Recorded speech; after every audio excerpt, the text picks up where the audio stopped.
Michelle Khare is an established YouTube creator who initially got her start behind the scenes working with Buzzfeed. At Buzzfeed, she learned everything she needed to know about production and creating really good video content. But she realized she wanted to be able to own her content and she wanted to have complete control over her videos. So she then decided to launch her own YouTube channel where she's best known for her series Challenge Accepted, which has earned her millions and millions of views and 2.5 million subscribers. Well, hello, my name is Erika Vieira. I'm a YouTube strategist and coach, having helped hundreds of women behind the scenes since 2015 through my Zero to Influence YouTube Bootcamp, my one-on-one YouTube coaching, and my strategic channel management. And on this channel, I interview well-known female content creators where together we pull back the curtain to reveal what it's really like to be successful on YouTube. I really hope that you enjoy this interview with Michelle, and if that whole thing sounds like your jam, then make sure you subscribe because I interview new amazing female content creators every single week. Mwah. Well, hello, Michelle. Welcome to the show. Hello. It's so great to meet you and so great to be here. Yeah, excited to have you. You have an awesome channel. Your videos are so much fun. I think I discovered you with the video where you trained to be a Victoria's Secret model. I think that's the one where I found you by. I love that video. And then the one with the supermodel because I'm short as well. So that was really fascinating as a fellow short person. I'm only 5'1". So it's kind of like, oh, let's see how she does. And of course you nailed it. So thank you. So Michelle, why don't we start this with you sharing with our viewers and listeners what inspired you to get onto YouTube and when that was exactly? Of course. Wow, what inspired me to become a YouTuber? Well, I think it really started as a kid, honestly, because I grew up watching Disney Channel, watching a lot of those, favorite sitcoms of our time. And I never really saw anybody who looked like me in any of those shows. And so I never really thought that a career in entertainment, being in front of the camera, was even possible for me. But when I graduated college, there, at the time was this amazing place to go, Buzzfeed. And so I got a job there and I thought it was just a really cool way to experience the YouTube side of the industry, because previously I'd been working at studios and stuff for internships. And this sort of opened my eyes to the possibility of taking control of my own destiny. I think that is what YouTube offers that traditional Hollywood has never offered, is a level of ability to learn and fail, as well as, put out the content you want to make. It's truly all in your hands. And I just thought that was really, really incredible and an awesome opportunity. And I loved learning at my job how to do that successfully. So eventually, after a couple years there, I decided to try and go out and do it on my own. And I found this really unique little spot of the internet where I was able to use my athletic background as a professional athlete to try my hand at a variety of different challenges, both mental and physical, to see how far I can go. And my whole channel is really surrounding pushing myself to the limit and overcoming all of my different fears, and hopefully along the way encouraging people to do the same. Yeah, I love that story. So it sounds like you went to school to do something in film. Is that correct? I actually didn't. Oh, no. I was a digital media and technology major. So I took some computer science, some literature, sort of like a bunch of different types of media. And I did a little bit of film, but I didn't go to film school or anything. And my first day on the job, I had to learn it all myself. Yeah, that's the best way to learn it. So what exactly were you doing when you were at Buzzfeed? So at Buzzfeed, I started as an intern, just sort of like running sound and picking up props from around the city, and eventually worked my way up to a full-time video producer. So there I was responsible for, a certain number of videos per month from concept to upload. Okay. So you really got that hands-on experience there at Buzzfeed. Would you say that the training that you got there helped you kind of give you the confidence or maybe give you the insight to launch your YouTube? Of course. At that time, the company was sort of like almost like graduate school for YouTube is the best way to explain it. Like it had a campus feel. The people who worked there were amazing people, and just a really exciting place to learn and grow and see actual feedback from your customer or viewer. Yeah, so take us back to when you first launched your YouTube. So what was happening in your life in that moment? Did you already make the decision to leave your corporate job? Did you start it while you were there and then transition into it? Like, what were the circumstances surrounding you launching your channel? So I planned for a bit of time to leave and try my own channel. But I wasn't the most popular BuzzFeed personality or anything. And my background is very type A and planning oriented. And I'm always worried about, what's the worst that could happen. Yeah. So I sort of made a little plan, saved up some money, and was like, you know what, this is going to be the first time I'm ever going to truly go after something just for me. And it was really special because I felt, it kind of worked out. So I felt very, very lucky. But obviously I had all the nerves, like turning in a 2 weeks notice, giving back all the equipment, and then going back to your own apartment and sort of starting from scratch. It's very daunting. And I really commend any creator who attempts, whether or not it becomes your full-time job, just even trying is such a big leap. And I think it's amazing anyone who has the bravery to do it. I agree. And so when you launched your channel, at that point, were you like all in? You're like, okay, this is it. This is what I'm doing. Like, I'm all in it. I was all in. Yeah. I was like, I got to make this work. Okay. Otherwise, I only have a couple months of savings left to live here. Okay. It was a do or die situation for me. Oh, really? So what was your goal with starting a YouTube channel? My goal with starting a YouTube channel was to first and foremost sort of take a risk on myself in a way that I had never before. Up until that point, I felt like I'd been following a lot of paths sort of laid out. And, I do this for a resume so I can do the next thing in my life. And this was the first time I wanted to allow myself the opportunity just to be creative and have fun and also work really hard at a specific dream I had. Yeah. The second goal for me was also just autonomy and owning the content that I created. Obviously, coming from a corporate background, you're giving all of that away when you're there. And I was curious about what it would be like to own my own content. In addition, I just wanted a bit more freedom to try other types of projects and content, auditioning for mainstream media, or not, I shouldn't even say mainstream, traditional media. And at that time, there are like limitations when you work a 9-to-5 job. Yeah, 100%. So take us back to the day that you uploaded your first video on your brand new channel. What was the video? What did you do to prepare for it? Did it take off and go viral? Did it flop? Take us back to that moment. And how long ago was that too? You said about 4 years ago, right? Well, I'd uploaded a couple videos on my channel while I worked at Buzzfeed, but there just like wasn't any time, and there was some sort of, at a certain point, there's a little conflict of interest there too. So I think I started uploading on my YouTube channel when I left, but the big video that I released first was the video why I left Buzzfeed, which if you were around in like the 2017 time, everyone was making those videos and they were performing really well. But, typically those videos are sort of, there's a little drama, there's a little tea, and you're kind of, a lot of people were uncovering their positive and negative experiences.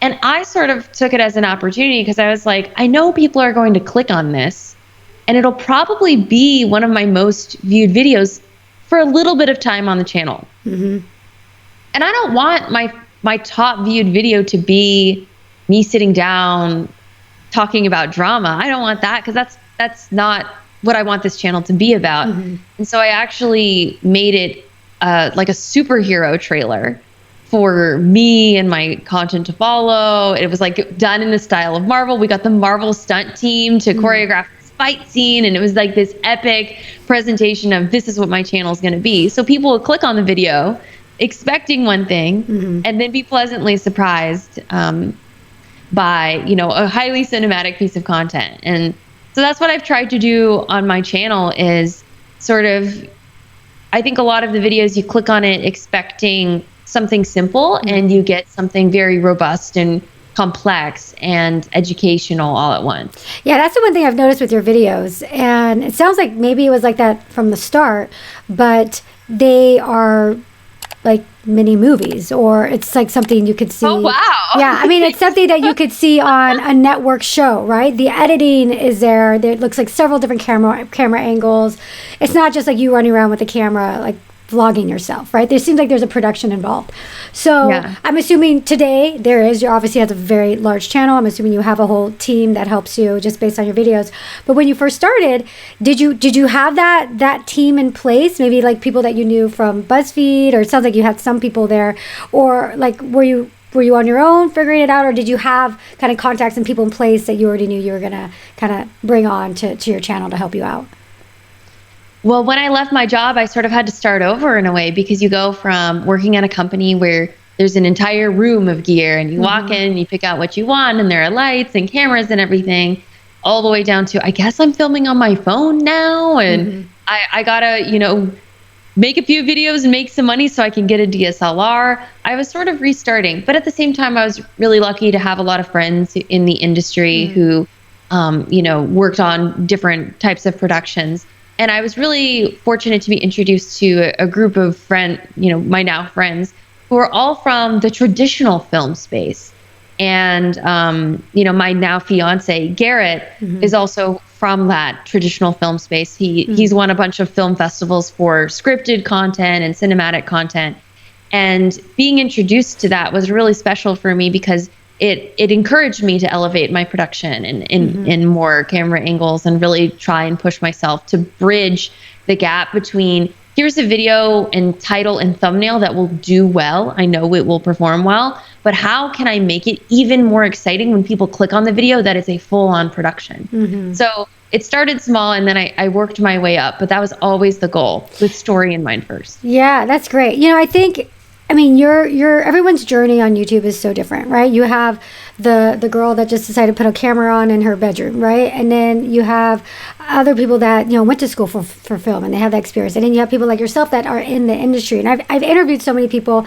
I actually just interviewed somebody not too long ago who also worked at Buzzfeed, and she has these really great videos.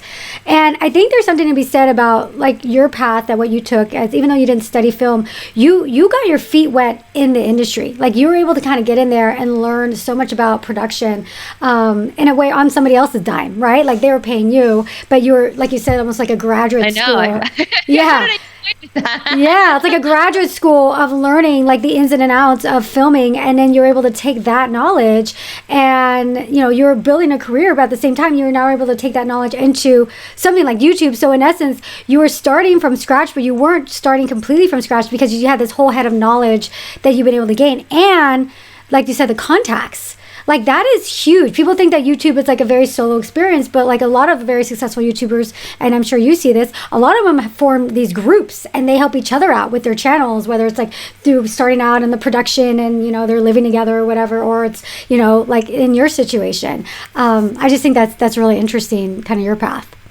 You're exactly right. Community is such a big part of it. And even if you're making videos by yourself, just having friends in the industry is so important. So you can share your experiences, and even financial transparency in our industry is very opaque at this point, in my opinion, compared to every other job.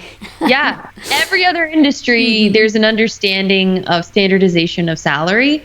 And with ours, you can have a brand offer someone twice as much as somebody else, and they could have the same number of followers and engagement, or less. It's crazy. Yeah.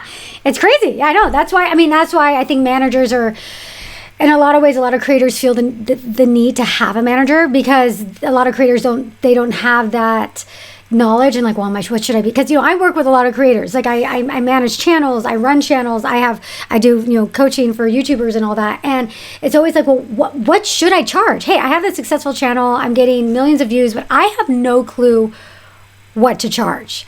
And it's a really good point. It's like there's no clarity with that. And I don't know if that's going to change or not. Maybe as more and more people become creators, or people like yourselves talk about it, but it can be a sticking point, I think, for a lot of people, especially to get their worth.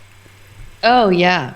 Oh yeah. And I think I, in many ways, didn't even realize my worth until I had my own channel. And an agent and a manager fighting for me in the room. Yeah. That's when people learn. Yes. Mm-hmm. I've seen that. They realize like, wow, okay, I can get that, right? Yeah. Mm-hmm. Yeah. So at what point, was it immediately with that initial trailer, or at what point did you have the thought, all right, this was it. I proved myself. Remember you said you wanted to like prove yourself and do something for yourself, and you thought, this is it. This is going to work. Like, that's it. I'm a YouTuber. At what point did that happen for you?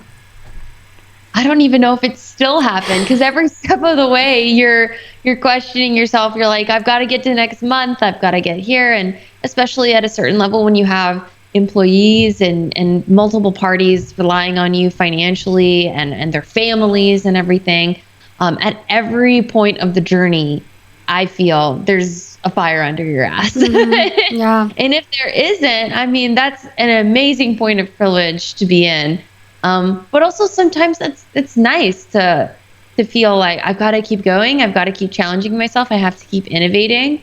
It's not like work hard and then it's over. It's about constantly working on self-improvement. Yeah, no, definitely. And was there a particular video on your channel that went viral that helped it grow quickly? Or at what point did your channel maybe have that tipping point where it started to take off? Because you have several million subscribers, so I'm sure there was a few points there. Wow, yeah. I've never had a video go like mega viral before. So I think that our growth has been pretty steady. And obviously when certain videos perform really well, there are spikes in subscribership, which is really nice. And a lot of that comes from my series Challenge Accepted. Mm-hmm. A lot of those videos have been tentpole videos for the channel. Yeah, those are some great videos. Did you have that series from the start? Or at what point did you start doing that Challenge Accepted series? For Challenge Accepted, I was kind of already doing it. I wasn't calling it that. Mm-hmm. And then one day I was in a meeting and it just sort of came out of my mouth. Mm-hmm. Like, yeah, Challenge Accepted. And I was like, oh my God, that's the title of the show. That's what I've been doing. And for me, what Challenge Accepted means is these are the tentpole videos where I will commit 104% to something new for an extended period of time. And it's my favorite series to film. Yeah. How long does it take you to make one of those videos? Wow, that's a tough question. Any episode of Challenge Accepted can take anywhere from 3 to 12 months to make, start to finish. Wow.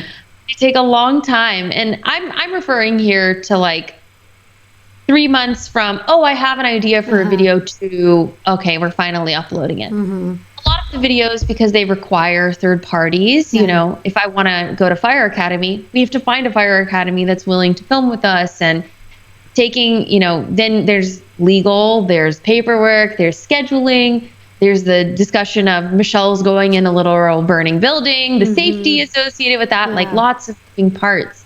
And then of course, traveling, filming, and then most of our edits take about a month per video. Wow. That's crazy. So I'm assuming you're working on several videos at a time? Yes.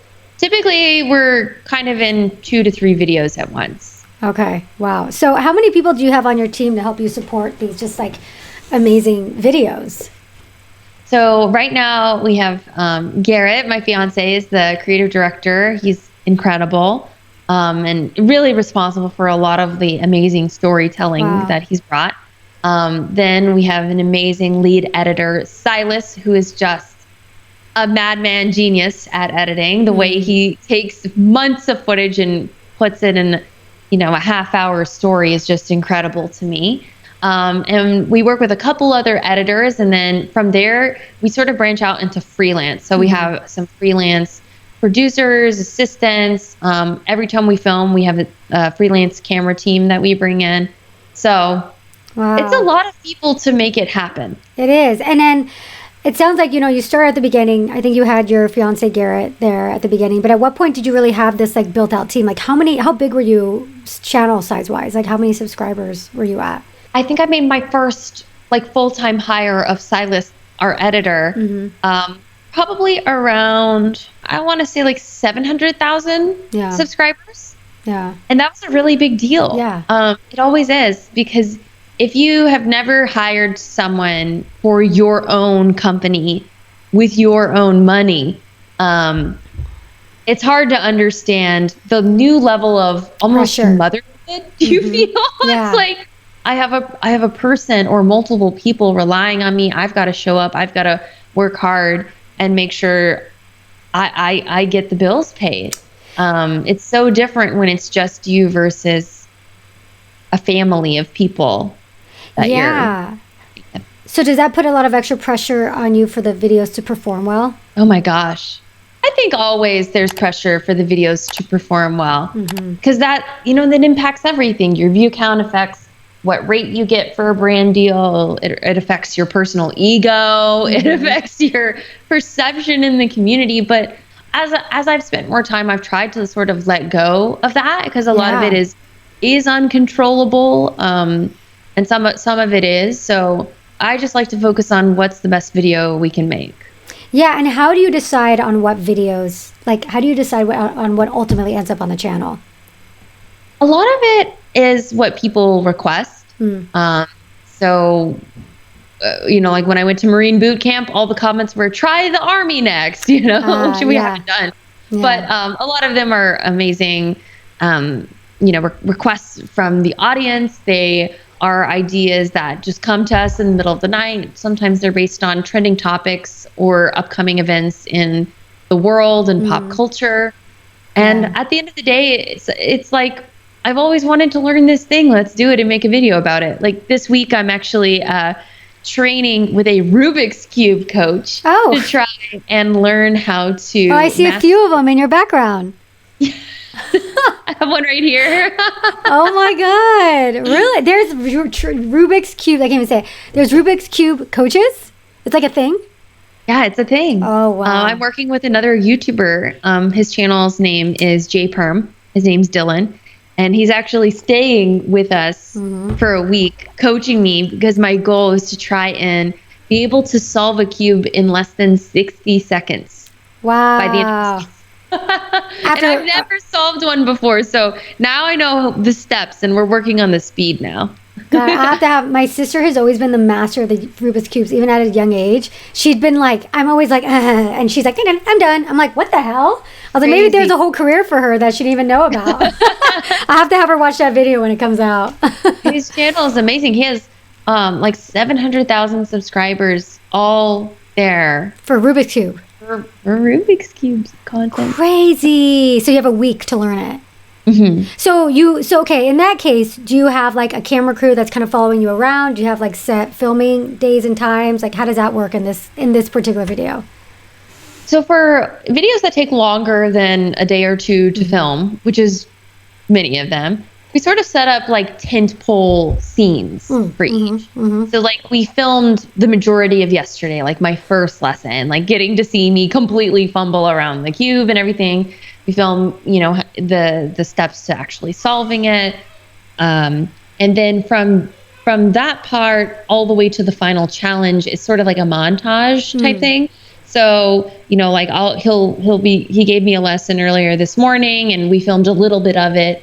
But we tend to try and keep the middle part as like concise as possible. Yeah, very cool. Much footage. Yeah, that's cool. All right, so we're getting into the last part of the interview where I ask you the same questions I ask everybody that's come on the show. So you ready, Michelle? Oh yeah. Okay. What do you love most about being on YouTube? I love that I don't have to wait for an executive in Hollywood in a suit to give me a green light to take a chance on me. I love that. That's that even gives me chills, because that's one of the big reasons why I started my podcast years ago, is that living in LA and being in the whole entertainment world, red carpet hosting, having an agent and all that, it's like you're so held to these casting directors and agents, and it's just everything seems so much out of your control, right?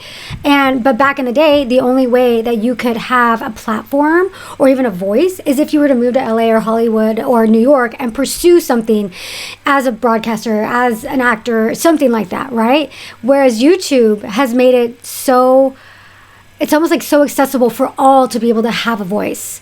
and especially for women. And that's why part of the reason why I focus on, women on my podcast, because I just think it's an incredible opportunity for women everywhere, right? Of all backgrounds to have this voice. And I love what you just said. So, yep, that rings true with me. So I love that.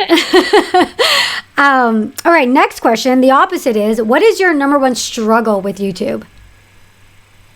Ooh, I think that the most difficult part of YouTube is working with and letting go of the relationship to view count, likes, subscribers, the quantifiable aspects of it. I think that all of those numbers can be very inspiring and invigorating and exciting when they're working in your favor, and they can be completely debilitating when they're not. And it's difficult because it's like finding that balance of, you always want to be pushing forward and finding that metric success, but you also want to be making content that is meaningful to you and is meaningful to whoever is going to be watching it. And sometimes those two don't always align. So how have you been able to get over that? Oh my gosh. I think that for me, it was sort of like returning to my center of what's the kind of videos I want to make. And I started realizing that some of my best performing videos were videos I wasn't wanting to be my resume. Does that make sense? Sometimes you make a video because you're like, oh, it'll perform while I do it. And then it does. And you're like, oh, I'm kind of embarrassed by that. Like, that's not the one I wanted to be the first thing that someone new comes and sees from my channel. And so I had to take a moment and sort of like let go of that and sort of like because in the beginning I was following this like BuzzFeed mentality of you just make a video on for whatever's going to go viral. Yeah.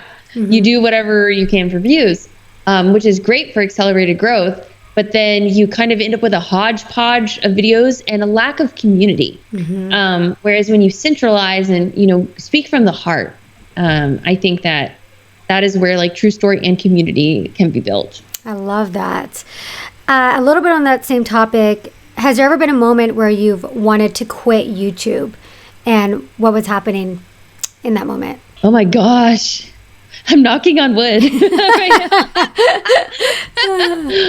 Oh man. There hasn't been a moment, for me at least, where I've wanted to throw in the towel and like give up everything. Obviously there are times when I think, would it be easier if I had a 9-to-5 job and HR and like a corporate structure plan and, guaranteed bonus and everything at the end of the year? And then I think about the logistics of what it would actually be like to do that and remember why I left that in the first place. Yeah. Maybe I'll return to that one day. Who knows? But for right now, I doubt it. Once you get a taste of freedom, it's hard to go back, right? You're exactly right. It is such a treat to be the captain of your own ship. And I try to remind myself of that anytime it gets hard. And it is, because you're running your own business without a blueprint. Because even with other YouTubers, every YouTuber, every content creator has a different niche and structure. Whereas if I opened a bakery, there are, millions of bakeries, business plans I could review and learn from and even read books on probably. But what's interesting about YouTube and content creation is that you are the product and your face is the product. In most cases, obviously there are people who don't use their face in their content.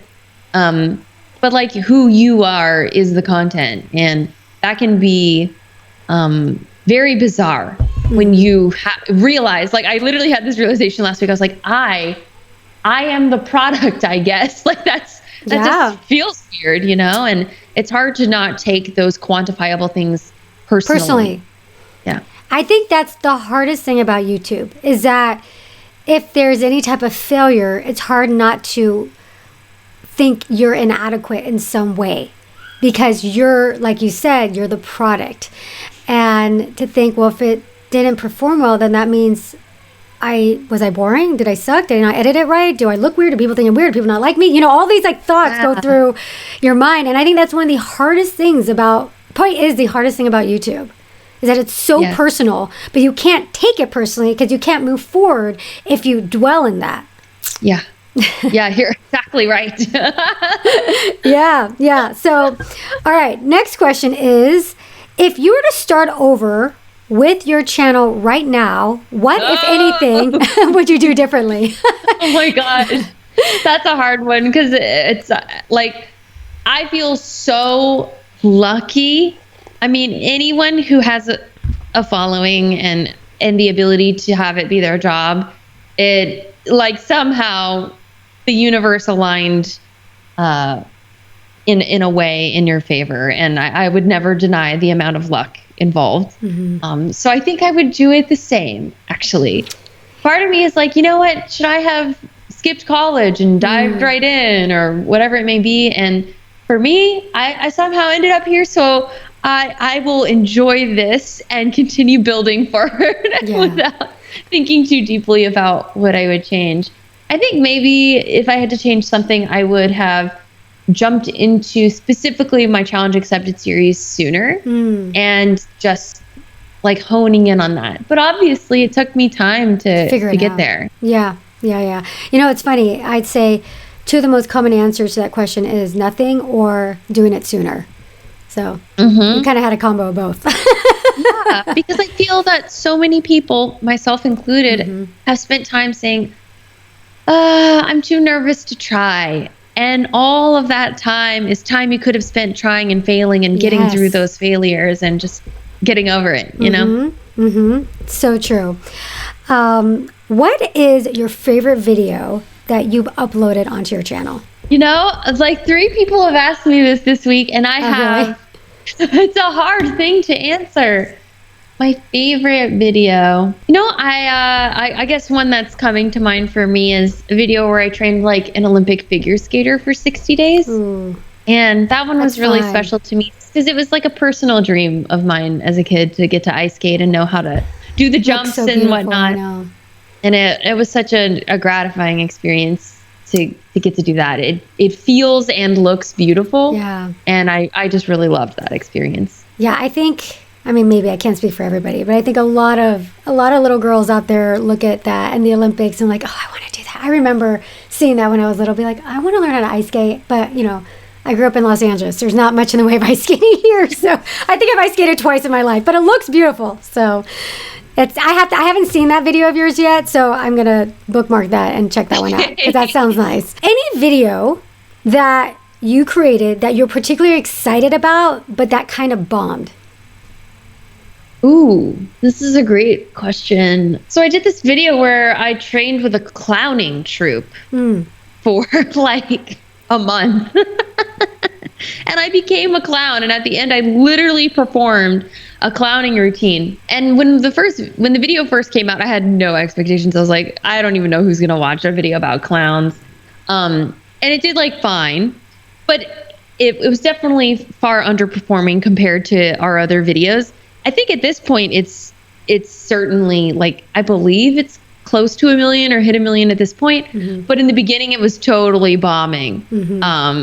But it's one that I think is actually a really great video. And it's sort of like a deep dive into comedy and physical comedy, and also the fear of like, everyone wants to be like the funny friend.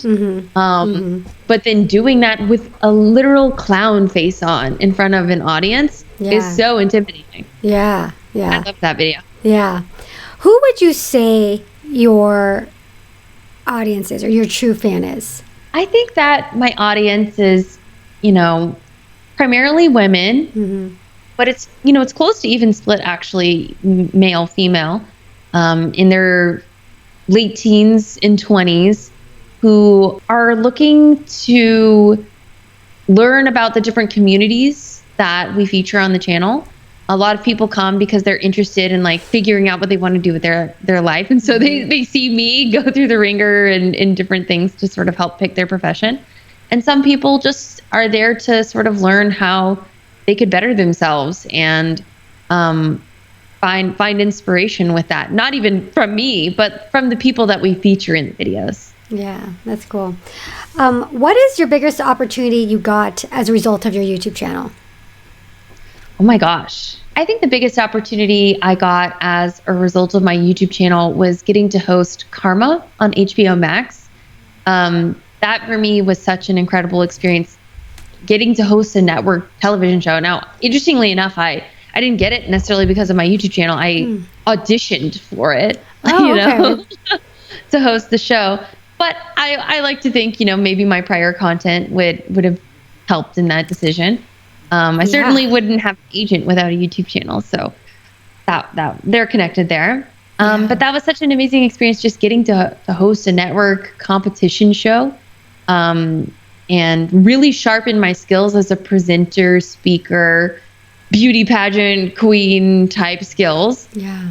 And I really brought a lot of that back to my own channel. So not only was the show amazing, but the skills I learned were super invaluable. That's so cool. Well, I would imagine that even if you didn't land the audition because of your channel, I would think they would have checked it out at some point. So I'm sure that played a little bit into it. I don't know. Maybe. Did they interview? Do you know if they auditioned other YouTubers or was just like other hosts? And I'm not sure, actually. I mean, I was in the waiting room, but I was so focused on reviewing the script. Yeah. I don't know who else was there. I remember those days. What do you think is your superpower that has led to your success on YouTube? Oh, my superpower? I see a lot of other people as superpowers. Yeah. I guess that some channels exist, like Dylan's, for example. He's an incredibly talented speed cuber. Super, super talented at the Rubik's Cube. So he's very specialized in one skill. And that's why his channel is so unique, because he's an expert. Me, on the other hand, I'm not really an expert at anything. But I think I am, at this point, an expert at throwing myself in the deep end and trying something new. And that, the more I do it, I'm realizing how few people get that opportunity to challenge themselves in that way. Yeah. And I just see that bleed into all other aspects of my life with my willingness to try new things and take risks and whatnot. But honestly, I feel like I have a really special talent for Google Calendar and planning, Excel. Yeah. The most boring stuff, but man, I love a good email. I just love a good email. Well, I always say this, that success on YouTube, a lot of it is in the planning. That's huge. Yes.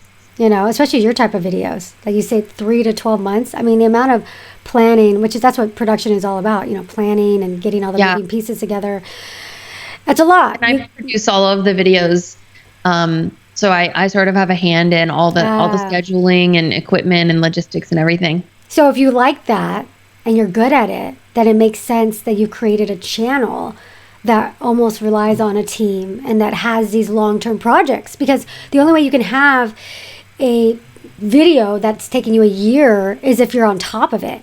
And some people, they don't have that. They have other superpowers, like you said. But some people, they couldn't. The thought of planning, a week from now, let alone a year from now, is virtually impossible. So I mean, I think that counts for something for sure. Yeah. All right. Last question is, what is your number one piece of advice for somebody just starting out on YouTube? Make a channel, make a video, and upload it. I think that is the hardest barrier to overcome. People focus on the equipment. They focus on, I don't have this. And I think the actual most difficult obstacle is putting up a piece of content that might not be your best and just seeing what happens. I think you have to make a certain amount of videos before you find your niche. So often in the media, they focus on this person didn't even know what they were doing, and they woke up and they suddenly had 1 million followers because a video went viral. Everything is strategic. Even those situations are strategic with the algorithm or the type of content. Yeah. So I think do it. Embarrass yourself. Do what you need to do to get over that first fear and make it a habit of just uploading and putting yourself out there. Yeah. Well, Michelle, thank you so much. What a great ending to a great interview. It was such a pleasure getting to know you better and learning a little bit more about your behind the scenes of your fantastic channel. For our viewers and listeners that might not be familiar with your content, where can they find you? You guys can find me at Michelle Khare, that is Khare, on everywhere. Awesome, Michelle. Thank you so much. Great to meet you. Bye, Erika. I hope you enjoyed that interview and you learned a lot from it. Now, if you have a YouTube channel or considering starting a YouTube channel that you're serious about growing and you want the best of the best when it comes to personalized feedback, advice, and up-to-the-minute YouTube strategy, then consider my Zero to Influence YouTube Bootcamp for Women. I have been running this bootcamp since 2018, and we have hundreds upon hundreds of very successful students that have gone through the program. And I can go on and on about the YouTube bootcamp, but I want you to hear it directly from some of the women themselves. I feel so lucky that I got to do Erika's bootcamp. Before I joined the bootcamp, Before joining Erika's bootcamp, my channel was all over the place. I didn't know what I was talking about. I would hear people say that I need to find my why and my voice and my audience and understand my target audience, but I never felt like I really understood what that meant. Erika helped me come up with YouTube video ideas. She helped me with consistency. She helps me to interpret my analytics. I started with 12,000 subscribers and now I have over 50,000 and it is growing rapidly. My channel has grown almost 100,000 subscribers. I definitely wouldn't have gotten to this place in such a short amount of time without Erika's bootcamp. What makes Erika special is that she has been talking to and analyzing YouTube channels for years, and that has given her this bank of knowledge to pull from. I'm constantly asking her questions about YouTube. I'm asking her advice about my YouTube channel. Taking the Zero to Influence YouTube Bootcamp was one of the best decision I could have ever made for myself, for my channel, for my own personal growth as a human being. I could not be happier. I love that it has reinvigorated me in such a beautiful way. So I am so happy that I've joined. You're crazy not to hire her. Get on it. All right.